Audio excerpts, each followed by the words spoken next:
হয় আজি ষষ্ঠী পূজা ষষ্ঠীৰ বেদীত প্ৰতিষ্ঠিত হ'ব মা দুৰ্গা সমগ্ৰ ৰাজ্যৰ লগত লামডিঙতো ষষ্ঠী পূজা হৈ আছে আৰু লামডিঙৰ এখন ব্যতিক্ৰমী পূজা এইকাৰণে ব্যতিক্ৰমী পূজা কৈ আছোঁ কাৰণ এজন দশম শ্ৰেণীৰ ছাত্ৰই নিজ হাতে নিৰ্মাণ কৰিছে সুন্দৰ মা দুৰ্গাৰ প্ৰতিমা। প্ৰথমত মই প্ৰাগ নিউজৰ দৰ্শকসকলক দেখাই আছোঁ এইখন প্ৰতিমা।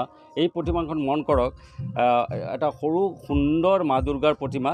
এজন দশম শ্ৰেণীৰ ছাত্ৰ, লামডিঙৰ এজন দশম শ্ৰেণীৰ ছাত্ৰই এই দুৰ্গা মূৰ্তি নিৰ্মাণ কৰিছে, অতি সুন্দৰ দুৰ্গা মূৰ্তি নিৰ্মাণ কৰিছে। নিজ হাতেৰে দুৰ্গা মূৰ্তি নিৰ্মাণ কৰি নিজ ঘৰতে পূজা কৰি আছে আৰু সঁচাই প্ৰশংসনীয় পদক্ষেপ ক'ব পাৰি লামডিঙৰ এইজন দশম শ্ৰেণীৰ ছাত্ৰৰ পদক্ষেপ। আৰু যিজন ছাত্ৰই নিজ হাতে নিৰ্মাণ কৰি নিজ ঘৰতে পূজা অৰ্চনা কৰি আছে, আমি তেওঁৰ পৰা জনাৰ চেষ্টা কৰিম, অলপ মন্তব্য লোৱাৰ চেষ্টা কৰিম। এই মুহূৰ্তত উপস্থিত আছে প্ৰাগ নিউজৰ দৰ্শকসকলত আছে এইজন ছাত্ৰ। তোমাৰ নামটো কি? আমাৰ নাম দেবজিৎ কৰ্মকাৰ। দেবজিৎ কৰ্মকাৰ।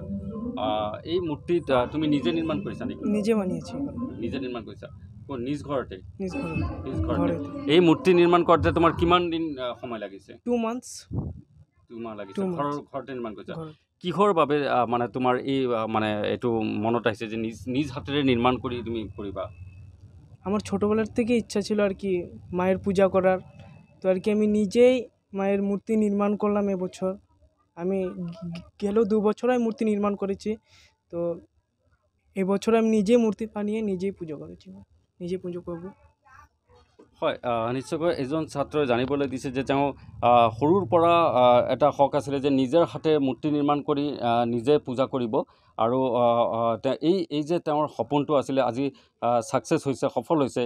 কাৰণ এইজন ছাত্ৰ দশম শ্ৰেণীৰ লামডিঙৰ এইজন ছাত্ৰই নিজ হাতে মূৰ্তি নিৰ্মাণ কৰি নিজ ঘৰতে প্ৰতিমা মা দুৰ্গাৰ পূজা অৰ্চনা কৰি আছে। মই পুনৰ প্ৰাগ নিউজৰ দৰ্শকসকলক দেখাই আছোঁ এই দৃশ্য, অতি সুন্দৰ দৃশ্য ক'ব পাৰি। মা দুৰ্গাৰ এই সুন্দৰ প্ৰতিমা, আটাইতকৈ সৰু প্ৰতিমা হ'ব লামডিঙৰ। নিজ ঘৰতে নিৰ্মাণ কৰি আটাইতকৈ ধুনীয়া সৰু নিৰ্মাণ কৰিছে, নিজ ঘৰতে নিৰ্মাণ কৰি পূজা কৰি আছে। আজি ষষ্ঠী পূজা, ষষ্ঠীৰ বেদীত প্ৰতিষ্ঠিত হ'ব মা দুৰ্গা আৰু সমগ্ৰ ৰাজ্যৰ লগতে এইজন যুৱকেও তেওঁৰ নিজ ঘৰতে কিন্তু পূজা অৰ্চনা কৰি আছে।